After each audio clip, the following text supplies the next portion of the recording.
নমস্কার, আমি বিপ্লব Haldar. Traded YouTube চ্যানেলে আপনাদের স্বাগত। আজকের টপিকটি হলো ডিপি চার্জ কি, অর্থাৎ ডিপোজিটারি চার্জ কি। ডিম্যাট অ্যাকাউন্টে যে আমরা বাই সেল করি তার উপরে একটা আমাদের চার্জ কাটে, সেই চার্জটা কি। চলুন আজকে ভিডিওটি শুরু করা যাক। প্রথমত আমরা ডিপি চার্জ কি সেটা বোঝার চেষ্টা করব। ডিপি চার্জ দেখুন, আমরা মার্কেটে যখন ইনভেস্ট করতে আসি তখন আমাদেরকে দুটো চার্জ প্রোভাইড করতে হয়। যদি আমরা ডেলিভারিতে শেয়ার কিনি সেক্ষেত্রে কোনো ব্রোকার আপনাদের ব্রোকারেজ ফ্রি রাখে, অথবা কোনো ব্রোকার আপনাদের চার্জ করে। আমরা প্রথমেই মেনে নিলাম যে ফ্রি ব্রোকারেজ। এক্ষেত্রে আমরা ব্রোকারেজটা বাদ দিলাম। ব্রোকারেজ বাদ দেওয়ার পরে আপনার যেখানে ফ্রি ব্রোকারেজ আছে সেই ডিম্যাট অ্যাকাউন্টে আপনি ঢুকে দেখবেন, বা সেই ব্রোকারের অ্যাকাউন্টে ঢুকে দেখবেন, আপনি যখন শেয়ার বাই সেল করতে যান সেক্ষেত্রে আপনাকে একটা চার্জ দেখায়, ব্রোকারেজ বাদেও একটা চার্জ দেখায়, সেটা হলো ডিপি চার্জ।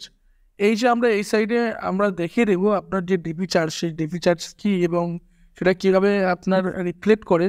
আপনি যখনই শেয়ার বাই সেল করবেন সেখানে দেখবেন চার্জেস বলে একটা অপশান থাকবে, সেই চার্জেসে ক্লিক করে আপনার যে কী চার্জ কাটছে সেটা ওখানে দেখিয়ে দেবে।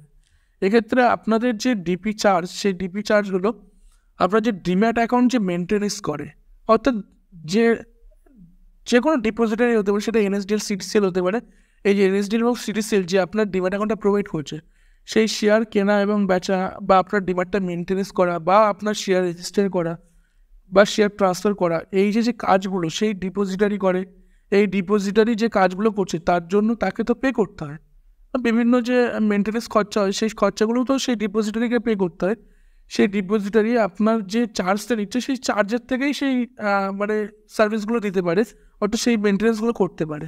ভারতীয় বাজারে কত ধরনের ডিপি চার্জ আছে? দেখুন, ভারতীয় বাজারে বিভিন্ন ধরনের ডিপি চার্জ আছে, তবে ম্যাক্সিমাম টাইমে যেগুলো আমরা ম্যাক্সিমাম ব্রোকারের ভিতরে দেখতে পারি সেটা হলো প্রথমত কাস্টোডিয়ান চার্জ 0.001 থেকে 0.05% অবধি আপনার চার্জ করতে পারে। এছাড়াও ট্রানজ্যাকশান চার্জ, যেটা 0.005 থেকে আপনার 20 টাকা পর্যন্ত চার্জ করতে পারে। এছাড়াও ডিম্যাট মেনটেনেন্স চার্জ, সেই ডিম্যাট মেনটেনেন্স চার্জ আপনার 100 থেকে 500 অবধি চার্জ করতে পারে। তবে এইগুলো আপনার ব্রোকারের ওপরে ডিপেন্ড করে, আপনার ব্রোকার কতটা আপনার ডিম্যাট ফ্যাসিলিটি অর্থাৎ ডিম্যাট চার্জ কম অথবা বেশি করে রাখতে পারে বা দিতে পারে। ডিপি অর্থাৎ ডিপোজিটারি চার্জ কমানোর উপায়, প্রথমত আপনার ডিম্যাট অ্যাকাউন্টে বেশি পরিমাণ শেয়ার কিনুন এবং বিক্রি করুন।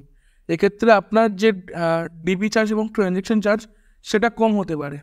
এরপরেও আপনাদের যে ব্রোকার আছে সেই ব্রোকারের সঙ্গে কথা বলুন, আপনার যে ডিম্যাট মেনটেনেন্স চার্জ সেই মেনটেনেন্স চার্জ আপনার কম হতে পারে। সেটা আপনাদের ব্রোকারের সঙ্গে আপনারা আলোচনা করে সেই অনুযায়ী আপনাদের ডিপি চার্জ কমাতে অথবা বাড়াতে পারেন। এবার বিভিন্ন কোম্পানি বিভিন্ন রকম ডিপি চার্জ অফার করে, সেগুলো আপনারা দেখে কম্পেয়ার করে দেখে নিতে পারেন। আমাদের ভিডিও থেকে যদি কিছু শিখে এবং বুঝে থাকেন তাহলে অবশ্যই আমাদের চ্যানেলটি সাবস্ক্রাইব করুন, লাইক করুন, শেয়ার করুন। এবং আমাদের সঙ্গে যদি আপনাদের আরও বেশি কিছু বলার বা শোনার বা বোঝার থাকে সেক্ষেত্রে আপনারা আমাদের কমেন্ট বক্সে কমেন্ট করতে পারেন। এবং আপনাদের এখনও যারা ডিম্যাট অ্যাকাউন্ট ওপেন করেননি তারা আমাদের নিচে ডেসক্রিপশন বক্সে অ্যাঞ্জেল ওয়ান, আপস্টক, ফায়ার্স এমন কিছু ব্রোকারের ডিম্যাট অ্যাকাউন্ট লিঙ্ক আছে, ওই লিঙ্কের থ্রু আপনারা ডিম্যাট অ্যাকাউন্ট ওপেন করুন।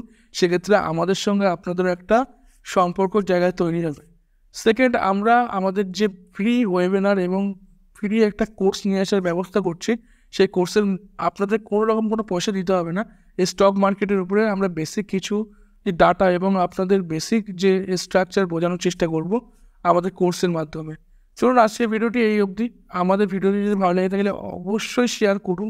আপনাদের যে বন্ধু আগামী দিনে স্টক মার্কেটে আসতে চলেছে বা কাজ করছে, আমাদের এই ভিডিওটা তার কাছে পৌঁছে দিয়ে তারও কিছু শেখার ব্যবস্থা করে দিন। কারণ কি, মার্কেট সম্পর্কে যার নলেজ ইউজ আছে সেই কিন্তু এখান থেকে প্রফিট করতে পারবে। Thank you.